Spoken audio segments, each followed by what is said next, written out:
Coming up, Sidney freaking Prescott is back. Join us as we dissect Scream 7. Stay tuned. Come on. You have made millions off the story of her murder. You're obsessed with her, and you're obsessed with her daughter. Right, easy, Geraldo.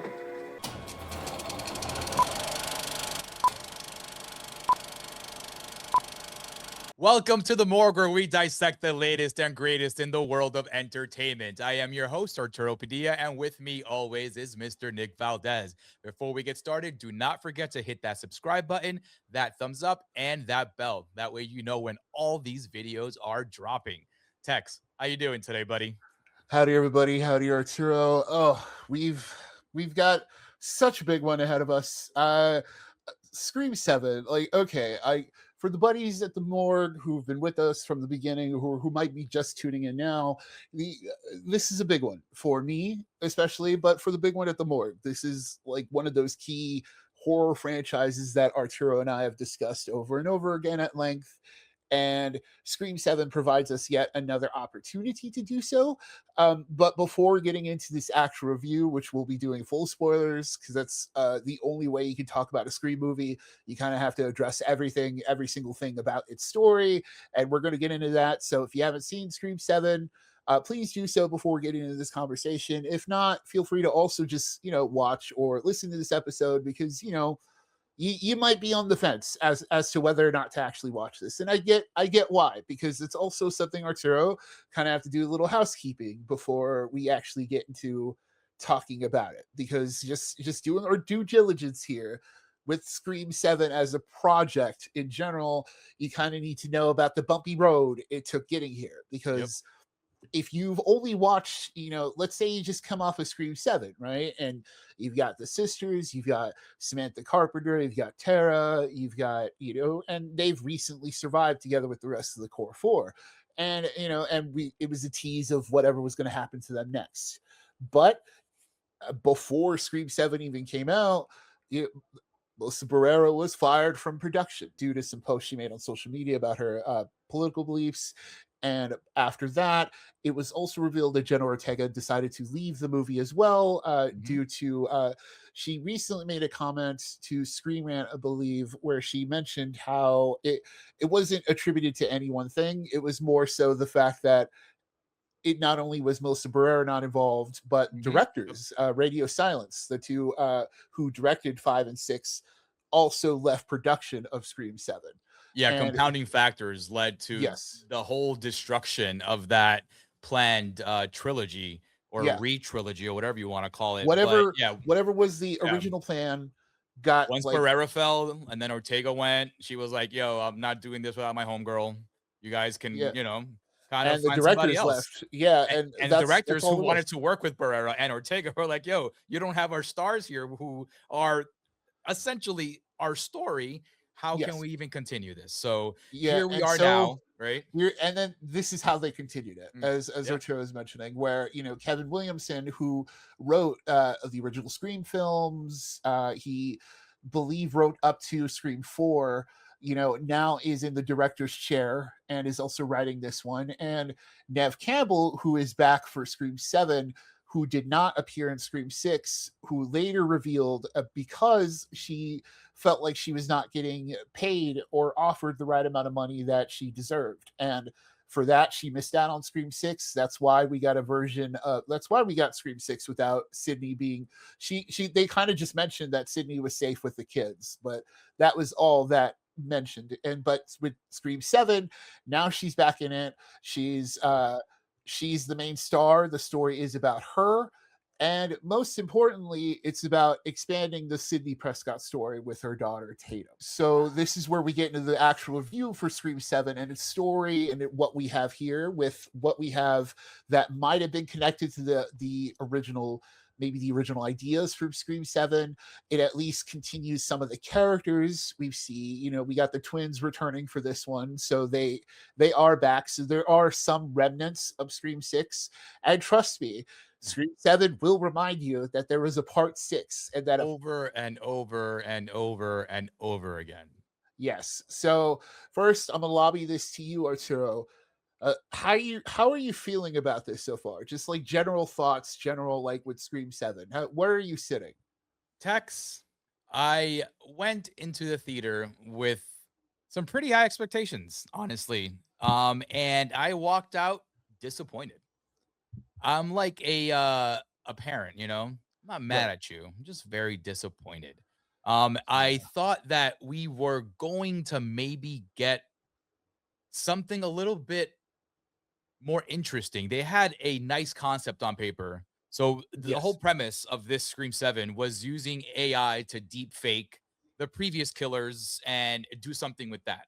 On paper, cool. That works out. But the use of that concept, I feel, was very underdone and underwhelmed. This is where my issues begin, Tex, because there are some things in this movie that I really liked. I really Yeah. liked the action in this movie. I liked the kills in this movie. I thought that they were well done and they were shot well. But then there is the story, right? Yeah. We get a very heavy Sidney Prescott story, and we get her daughter in this movie as well, Tatum.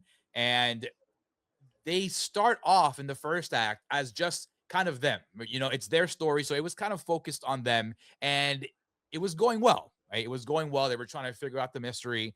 And then Yeah. the story kind of gets amped up for some reason. And Tex will get more into this because I know he specifically feels this way about Gail showing up Yeah. so abruptly in a scene and kind of sucking out that vibe that was kind of it was very suspenseful. There was a lot of tension there, and it was sucked out of the room pretty quickly Yeah. once Gail shows up on scene, and it was wild, actually. Tex, you want to elaborate on that? So that's the thing with Gale in general, right? Like, cause Scream as a franchise, like it's made its use of the core three. It originally used to be the Trinity before we got the core 4 and 5 and 6, right? So like it used its Trinity well. You know, the reason we got so much Gale is because we got so much Dewey bouncing off of that. And the reason and that's why when part 3 came around, we kind of had nothing for Dewey to really do because Gale had that bigger story with Parker Posey, right? And Yeah, but this they was still all. stuck Dewey with Gail the entire movie as well, just Yes. because of the chemistry and the back and forth would just make for good, movie. Yeah, And well, yeah. we saw that pay off especially well in part 4 when they were married, and then or all that fallout, and then in 5 it played well on Dewey's end. But we've seen in 6 and now in 7 is that Gale is kind of this is the unfortunate part of Scream being such like a legacy horror thing, right? And being so like so many surviving characters through each one, right? This is kind of the issue is that eventually you get to the point where it's like, oh, okay, Gale's here, and you're like, why? And this is kind of the point of this one too, where it's like she shows up and you're like, why? Like she we got an update on her from part 6 where is another allusion to part 6 outwardly stated of the when Gail and Sydney talk to each other for the first time, their first conversation is like, oh, sorry I didn't see you in New York. And Gail was like, well, you didn't want to be in that one anyway, it was brutal or whatever. And it's like, okay, is that why she's here? And And it sucks too, though, like because like when she comes in, Tex, into the movie, I feel that like you're kind of like burying Mark Evans a little bit, which is Sydney's husband, chief of yeah. police of the town of Pinebrook, right? And played by Joel McHale, does a fine job, I think, like in his role.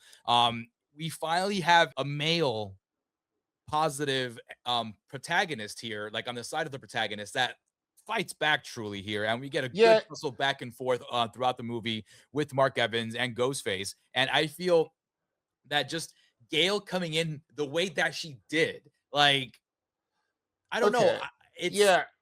So this I is feel like also part police of the. work could have done a little better there. You know what I mean? Like just give it to the cops. Yeah, Give this one to the the whole cops. the whole Mark thing is weird too because it's just like it's a weird retcon on top Oh of everything yes, else that Scream 7 does. yes, So Mark okay, Evans, not Mark Kincaid. Yeah, so in part five, it's revealed that she married a Mark, and a Mark who works with the police, and so like you basically the implication is that she married Patrick Dempsey's character from Scream 3, right? And so, but with Scream 7, no, it's just another Mark altogether who just happens to be a chief police of the town she's living in, and like Arturo said, it's not like that he's a bad character. It's not No. like he's actually quite good. And Joel McHale, we he's a tough one to kind of piece because it's like, okay, you can easily see where his Yes. performances can skew towards You like, don't know okay, which way he's gonna sway throughout the movie, but here, they kept him in line, yes, and he yeah, was he was actually on point. yes, and that's the thing. Like he served his role as a character, Yeah, like Arturo said. Because outside of Dewey, we've had like chief of polices before. We've had sheriffs, but they've always been one step behind. We haven't had a cop who's been successfully able to fight a ghost a face this time. competent authority Yeah, figure in like these Scream movies. yeah, because even like Patrick Dempsey in Scream 3, even he was like, even that Mark, like he got a little bit of fighting in, and that's why they were able to win. But it still wasn't like, it's not to the extent that you see in Scream 7. No, So, no, okay. well, like in 3, let's be fair, Roman kicked his ass, like, Yeah. at Yeah. at every turning point, Mark And that's Kincaid got his ass beat. and that's the funny thing. And that's without Ghostface powers, because Yes. Ghostface powers can turn anybody into like somebody who can fight back everybody, right? So like Yes. Amber is the one who killed Dewey ultimately in Scream 5. And it's like when you're supposed to like make that make sense in your head, you're like, okay, Ghostface powers, Sh whatever, she had right? the Like, fatality button ready to go, you know what I yeah, mean? yeah, Ghostface makes you stronger, so it's fine. But no, but this is all to say, going back to the Gale thing, going back to the Mark thing, like Arturo was saying, like this is all to say that like the first half of the movie, like maybe not even the first half technically it is, I guess, because it Yeah, felt like it was a half, right? Like it yeah, felt like second act was starting when we got to Gale, right? And yeah. so the first half of the movie, it is focused on Sid. It's establishing this new life that she has with her daughter. It's saying like time periods are kind of in flux, because they also mention, once again, that's another mention of Scream 6, where they go, oh, the kills in New York from a few years ago. And like, Mhm. okay, right? This is another one of those things where it's like, all right, you're keeping the canon going. But basically, yeah, it's focused on her and her daughter, and this new ghost face starts to threaten through AI, like Arturo said. This is why you've seen the reports of Matthew Lillard returning, and that's why you've heard him in the trailer. We were also wondering that. We're like, okay, how are you gonna bring Stu back? It's through AI, which is great, right? Because then unfortunately they do kind of fudge that a bit by even pretending in the A story. bit. That wasn't fudged a bit, it was fudged a lot, and Yeah, that's what yeah, I was talking about earlier about my gripe that on paper, this AI deep fake concept that they had could work because there is a scene in the 3rd act that, goes through all the different killers, it goes yeah. from Stu, to Billy Loomis's mom, to Roman, It's a cool scene. and to Dewey even shows up in all these deep fakes, and I feel that is where this movie should have leaned towards. Yeah, We only get that at the end. We're just stuck pretending this is Stu for the longest time, yeah, when the which deep is fake guy could have done anyone they wanted to be. You know what I mean? yeah, like And the it was just a yes, weird choice. It yeah, was because definitely a choice made to keep Stu because he is the best character out of all those in terms of personality. So it would be fun to get more of that Stu Macher personality. But I feel you could have done a heck of a lot more with Laurie Metcalf, a lot more with Dewey. You could have brought in even Richie and Amber for something. You could have even brought in Mickey if you wanted to pay Timothy Oliphant, a little coin purse. But there yeah, was like possibilities there, and they decided to not really take that by the reins and own it. They were just kind of stuck on this. We're gonna make it stew. We're gonna make it stew. We're gonna make it stew. yeah, And and I think that's where it falls really short for me. yes, because that's also the thing where it's like it's too fan servicey. There's a difference, right? Because it's like you and I are those hardcore fans who are picking up on every little thing and going, "Oh, that's cool," and you get the sense that that choice was made for us. The Yes. whole like, "Oh, is Stu really alive? Is he, oh, did he die?"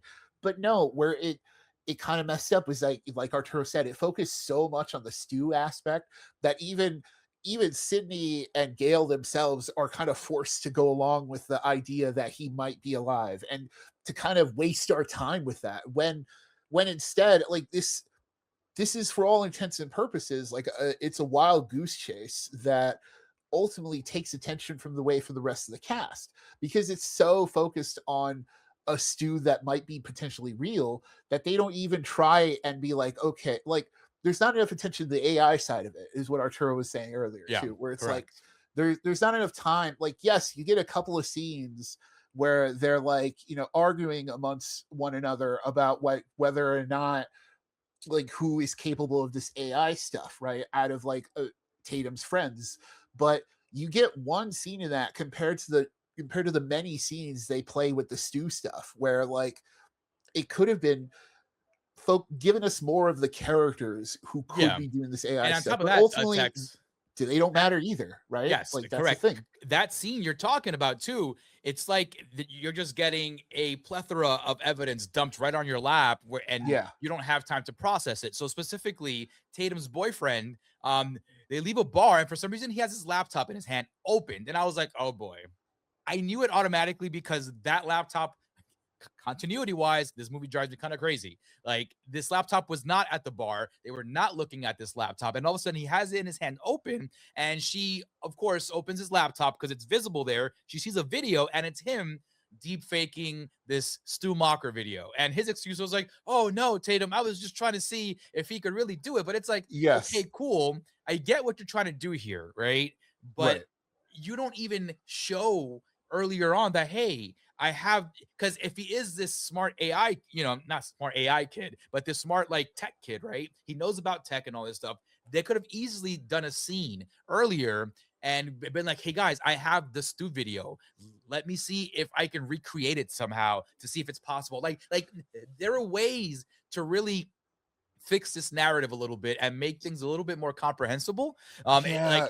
And that also goes back to what we were saying about them like just beating us over the head about New York, New York, New York, New Yeah, York. there's so much of that. Like, we get the meta stuff. Like, Yeah. the meta stuff is part of Scream. Like, that you can't get away from it. Even when Mindy returns, she kind of has to like get that out. Yeah. She has to get the speech out, the rule speech, right? And like, even then, it's still the weakest version of that. That's just an Yeah, aside. Quick absolutely. aside, it's definitely Absolutely. the weakest version. But the meta stuff here is unfortunately used to bash Scream 6. And I'm not going to sit here and pretend like I'm a Scream 6 fan. And I didn't really like 5 when it came out either. I do appreciate it more now in retrospect. I think Agreed. after I've rewatched it a couple of times by now, and now I'm like, okay, I get what it's trying to do, and there's a lot of good stuff in it. Good outweighs the bad. But this is all to say that, like, with 6, I didn't like it, but also like I I didn't hate it to the point where like I enjoyed how many times this movie bashed part 6. Yeah. Like, dude, you get one, right? Yeah, Like, you exactly. get one. You Like, get one, and then on top of that, like the even more egregious thing about it is that you never once mentioned Tara or Sam in the whole yeah, conversation. Where, like, if I understand, politics and all that stuff, so if you didn't even want to mention them, like you could have easily just had Sydney speaking to Gail in one scene, and just when Gail brings up New York, and Sydney could have been like, "I'm just glad you and those girls got out of there okay." yeah, Right? and And then done. And then yes, you move on. You move on because yes, okay, cool. They acknowledge the fact that they actually existed because this is literally Scream 7 and they continue mentioning things from part 5 because Richie and Amber are mentioned and then they yeah, continue bringing up New yeah, York. So yeah. it It's means not that that. everything happened, you know? Yes, that's the thing too, right? Is that they didn't pretend that Scream 6 Yes. didn't happen. That's the wild thing. It's like Mhm. they didn't just try and be like, well, that was just a stab movie that happened or whatever. Like, Yes. they literally made it super canon to the point where it's mentioned several times by characters that Sydney was not in New York, and that Sydney, like, or that New York just wasn't as good without Or even Sydney. saying it doesn't count because Sydney wasn't there, you Yes, know? and it's so funny that like Wild. before this, the movie, like the trailer for Scary Movie 6 came out, and the last line in that trailer is like where they're like, "Oh, well, yeah, Scream without Nev Campbell," and they're like, "That's Scream 6." So that is another mention. Yes. That's another bashing of Scream 6, and not only that, the one time like the one time Sam's character is mentioned is when Mindy, her friend, the core four, is like, Mhm. "Oh, well, who knew that Billy Loomis had a secret love child?" Like, just like kind of like as an absent-mindedly just A tossed out super there. aside, you know? Yeah, It's like like, "Oh, it's yeah, and that happened," you yeah, know?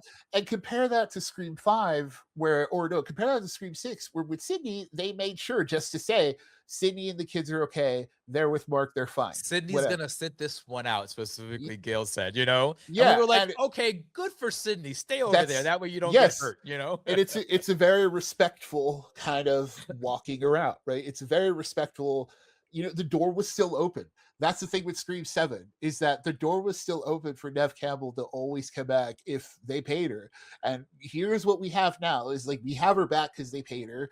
And honestly, when you look at how this movie is made and how it's put together, and like this is the thing, we haven't even like gotten into everything, right? This is like we've been just kind of jumping around, just poking at little things here and there. But like when you look at the structure of the movie itself, and you have such a strong first half, which is kind of like a traditional Scream movie. You Yeah, get you yeah. get your ghost face calls, and it's AI, it's Stu, and you're like, oh, okay, what's going on here? And then you have the first kill. You have McKenna Grace going down in the Sarah Michelle Gellar role of like the prominent actress who's the first kill in the story, kind of thing. And then you have the chase through the house where Ghostface is in their house and chasing after them. And then he gets hit by he gets run over by Gale. And it's at that point, it's both super exciting as in like what is happening, right? Like as in like, oh, what is going on with this Scream that we're getting a Ghostface reveal so early?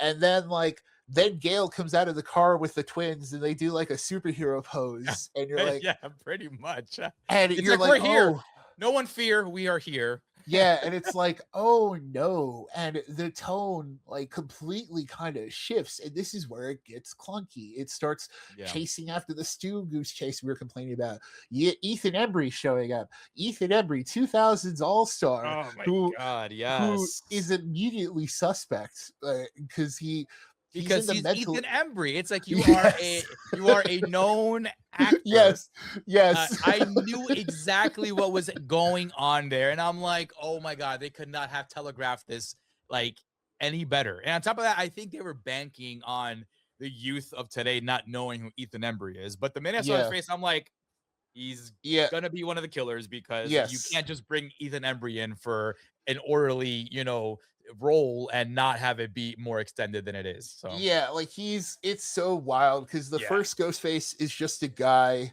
and then they try to figure out who this guy is. The guy comes from like a mental institution, and that's where Ethan Embry works as an orderly. That's where Ethan Embry says, "Oh, Stu Bacher, he gave up this bogus story that Stu was alive, right?" And it's immediately suspect, all that stuff, because it's Ethan Embry, and like Arturo said, for all those reasons, you're immediately like, "Oh, okay, it's him," and also, not and the once did Gail or Sydney bother to talk to a actual doctor at the yeah, they just talk facility. to They're the like, "We're first gonna person speak to who this orderly who's gonna just show us around here, give us a tour." he's the first guy who talks to them, and that's why they talk to him, right? Like, because he's the first person who answers one of their questions. And that's why they even bother. But it's so funny that, like, yes, like he ultimately turns out to be a ghost face, appears in one scene before he's revealed, so that when he gets revealed in the end, you're like, huh. You know? Very underwhelming. Very Yes, and underwhelming. so okay, like we're jumping around, but like getting to the climax, we figure out who the ghost face is, and it's another character who really wasn't involved in the story. She was Sydney's neighbor, and she like explained that she was inspired by Sydney's book that she wrote in Scream 4, and it's all coming back to her, that kind of stuff. And she killed her husband, was in the mental institution, met that guy, that first guy, met Ethan Embry, and they started doing kills. And cool, I guess, right? It's probably like the weakest ghost face, I think, like in the Y- films, I think, Yeah, like in man. the I entire mean, series. it's the weakest reveal for sure. I mean, I thought the Roman reveal was bad, but this Yeah, one takes the cake, man. I thought the Richie's relatives reveal was bad, but in comparison, this one is it's not what you want because it doesn't have any impact. But this goes back to us saying that no seeds were planted to Yeah. even like get our brains working a certain way. It was we have about 2 or 3 scenes with Anna Camp and her character. She's Sydney's neighbor in this movie and the primary ghost face, I should say, right? Yeah. And when her reveal comes, you're like, "Oh, who's she again?" Yeah, and you're like, "Oh, Yeah. that's her. She's the neighbor." Yeah. And And it sucks that's because yes.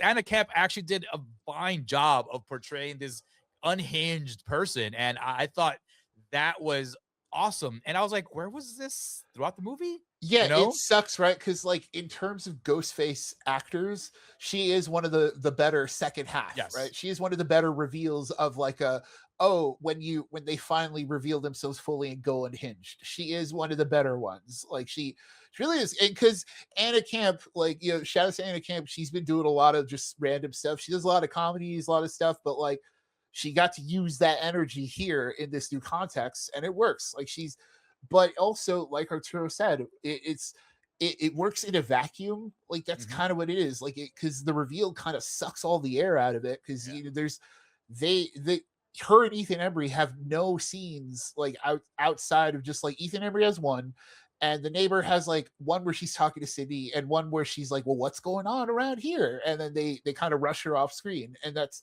kind of it, right? And compare that to the other ghost faces in the past where they've had a much bigger involvement in the story of like even like Roman's probably like the weakest one in terms of like connection to the overall plot, but Yeah. like you know But even then, that's Roman was involved. You know what I yeah, mean? and even then like that was more he was involved and his story kind of outweighed that in Yeah, terms of because like yeah, his you had a blood story there with yeah Sydney. You know what so I mean? like but Um, this one for being so like so because random also on like top of because yeah we had an offline conversation, me and Tex. We spoke about how everything just goes back to Sydney, right? yeah All the connections. This is why everything kind of works, right? All the killers and their motives at some point go back to Sidney Prescott. And these two, yes, one was the neighbor, but the connection there was so far that having extra scenes with them wouldn't have worked because it's like, who are you people and why are you yeah taking up screen time?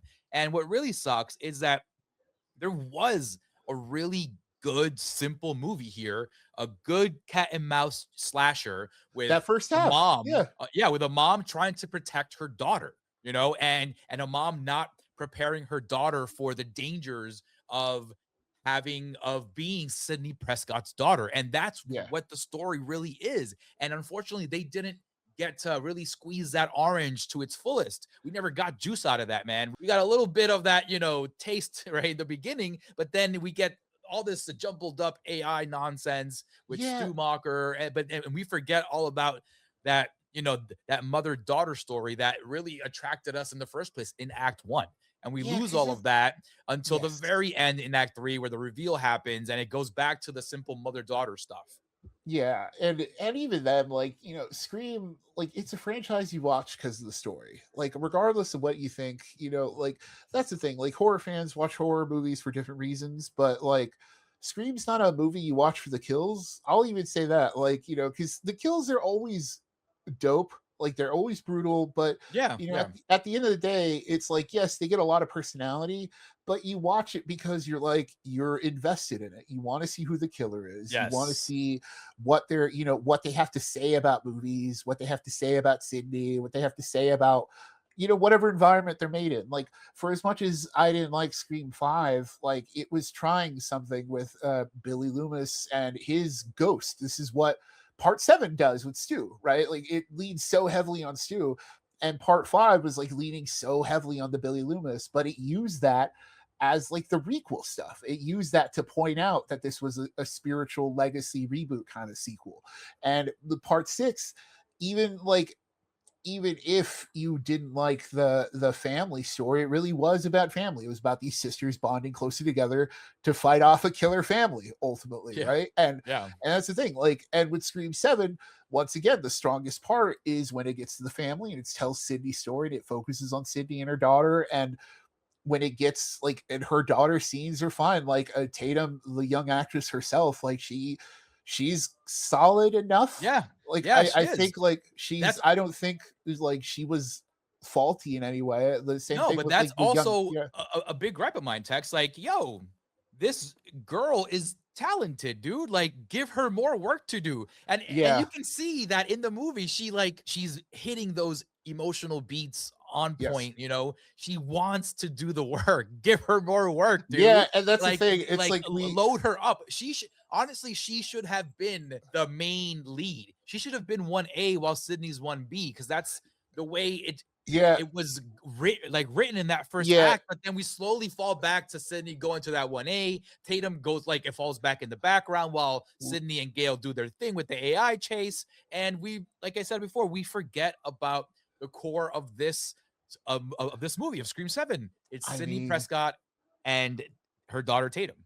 I think you're right, because like compare that to Halloween, right? Compare that to Halloween 2018, where you have another kind of opposite final girl story, right? Like where where Sydney was, she's revealed to like I really like, this is the thing. It's like when, like Arturo said, when this movie like presents you with these good ideas, it's like, oh, there's a good story here, because Sydney Yeah. raised her daughter just kind of like as a normal girl, because Yes. she's so afraid of like trusting anyone and anything, she don't want to pass that on to her daughter. It was basically Mhm. like she didn't want to pass on that trauma, and that's super cool, because that's always kind of been like a Scream thing. Like Scream's always been like, oh, you might not think, oh, it's not that deep, but it kind of is. Like Yeah. Scream, Sydney originally was introduced as someone whose mother was brutally murdered the year before, and like, and on top of that, like yeah, Sydney's been through stuff, and that's the whole thing. It's like she's been through so much this whole time. Like it is a parental trauma kind of thing, and Yeah. so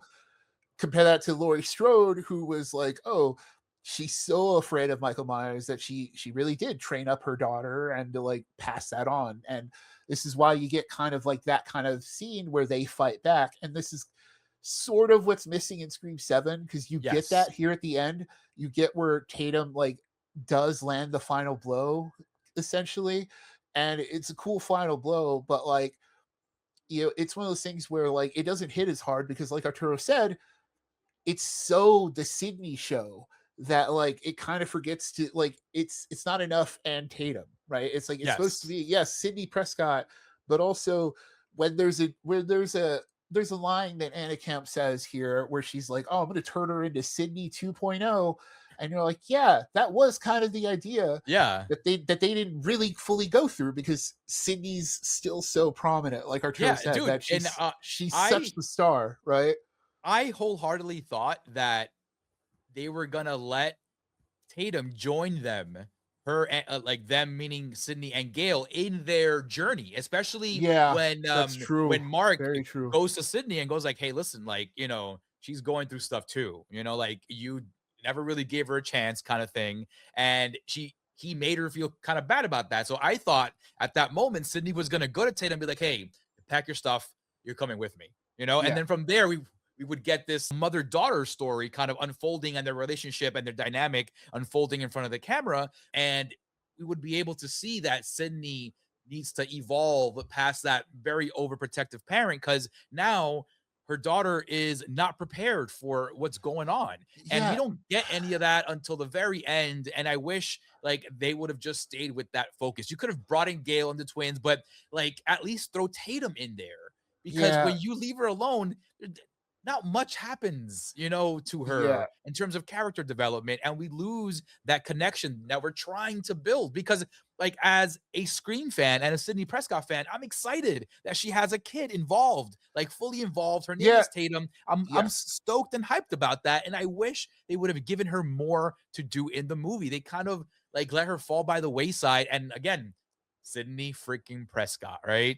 Yeah, like, and this is why, like, I think back to 5, right? Where it's like, yes, 5, like, it kind of put Sydney where in the role she kind of needed to be, just like the experienced person who comes in at the second half to like lead, like to kind of help out at the end, right? Where it's like, she's the one, like, that's the kind of, that's when you're not the final girl anymore. And that's Yeah. the thing. I think that's the problem ultimately at the core Scream 7.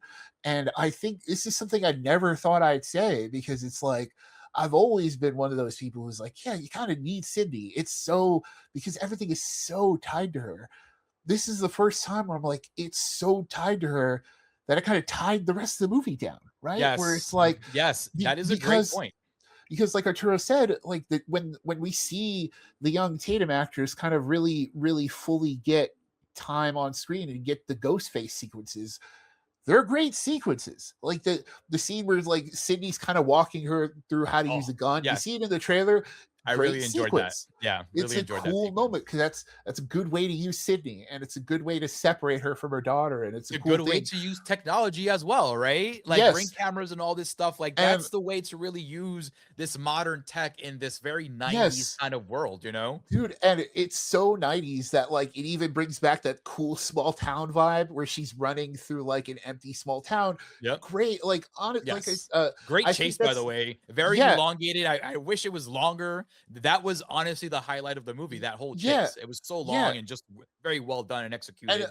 it's funny, we've gone this whole time, we haven't mentioned like the ghost face sequences like in detail, but like they're great. Like I think like I don't think I had a problem with any of the ghost face moments. Like they're really No, good. man. Like Suit the actors this action, time really, yeah, like they there's a action lot on of point.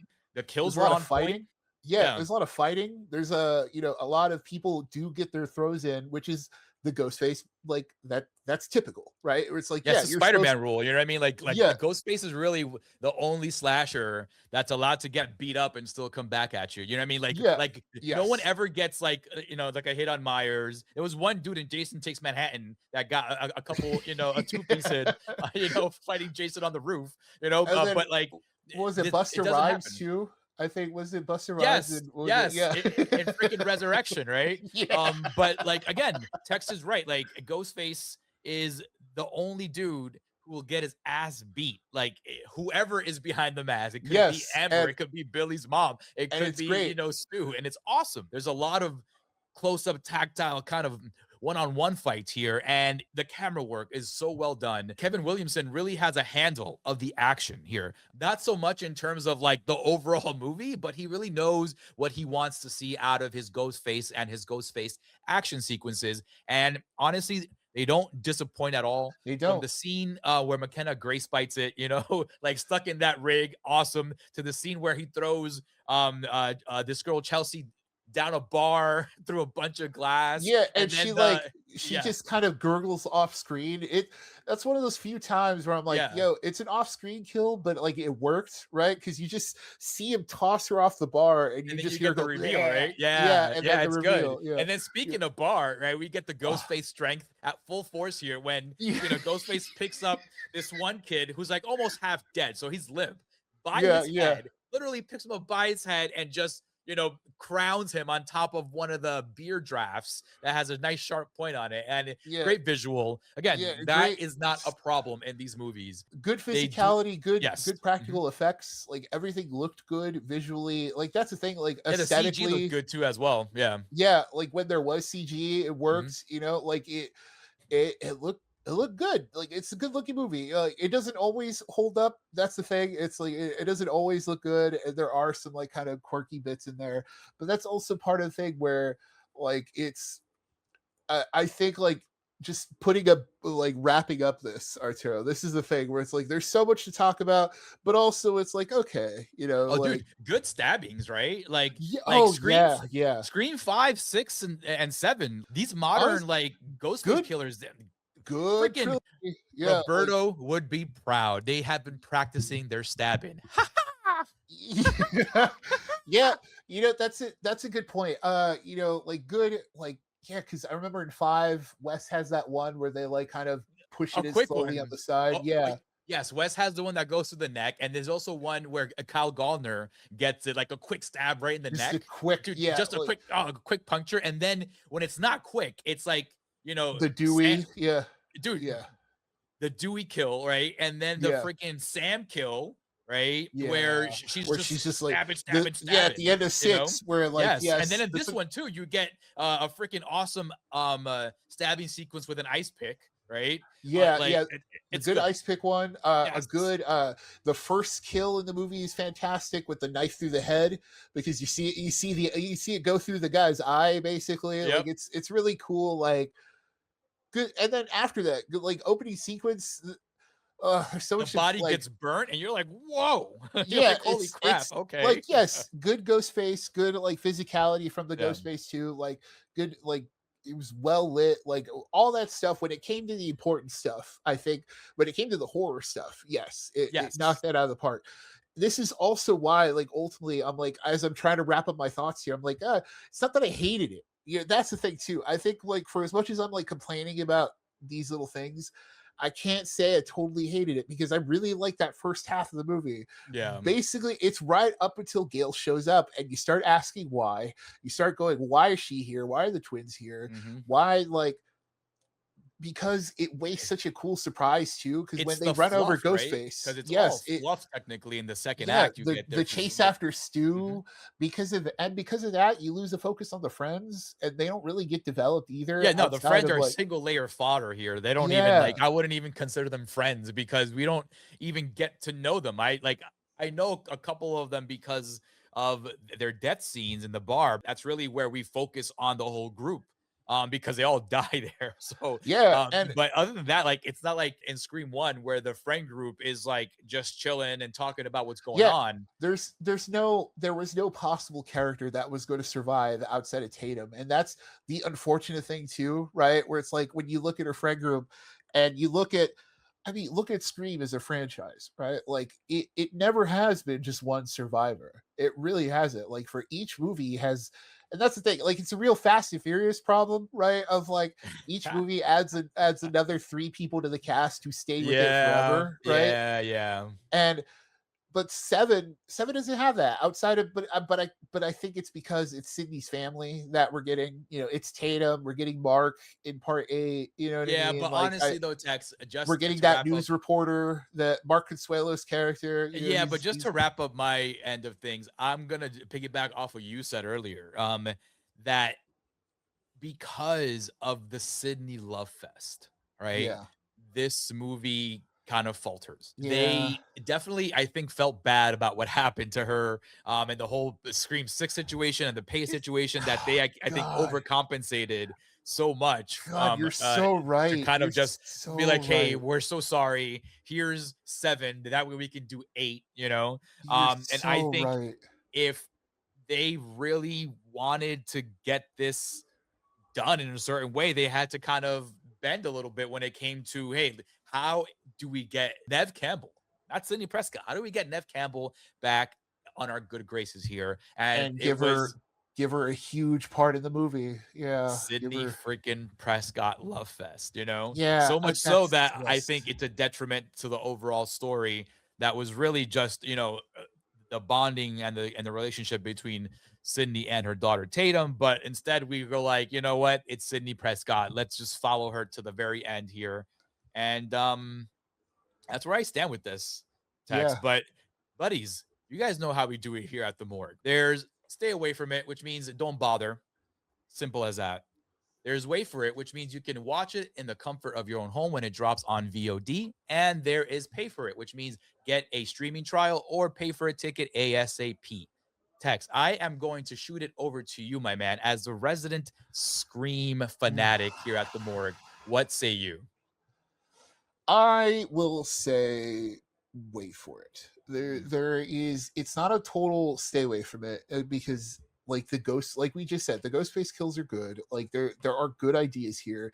The Sydney stuff is interesting.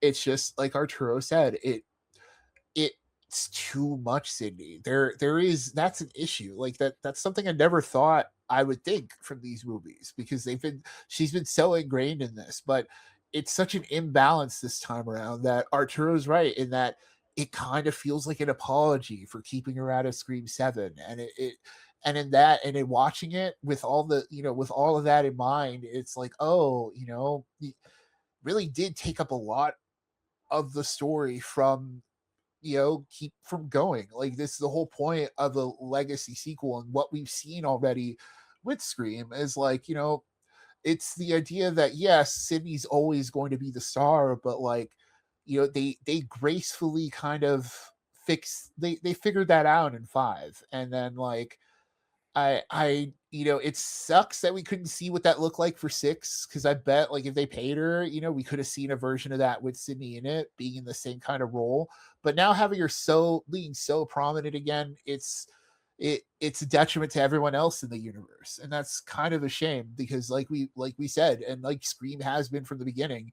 Yes, it has been Sydney's show, but we've also fallen in love with so many other characters over the years, where it's like, yeah, like, this is why when Dewey dies in 5, you're like, oh man, like, Mhm. Dewey died. And this is why when Gail didn't die in 6, you're like, oh, that's weird, because that would have been like the perfect way to kind of send her off too, because her time was getting passed on to the core 4. But now that we're in a Fast and Furious situation where we get a lot of characters, only some of them are going to matter. And I don't know, it's rambling at this point, but what I'll say, just to cap it off and pass it back to Arturo, is that, like, I'm still gonna watch part 8.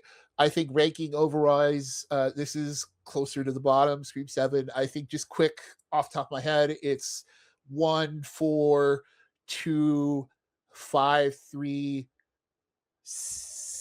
no, yeah, 5, 7, 3, 6. So I will say there. Yeah. So I think it's not the worst Scream that we've seen, but it's far from the best. Tex, I am going to have to agree with you. I'm going to say wait for it.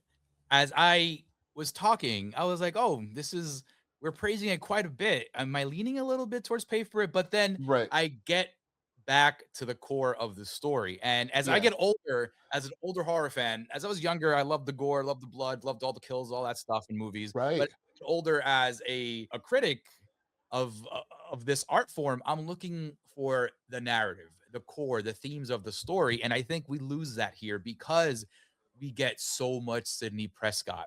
They thought we were deprived so much of her in 6 that they wanted to overload us here in 7. And I think this was the wrong way to take this. And I wish they would have just simply focused on Tatum, on Sydney.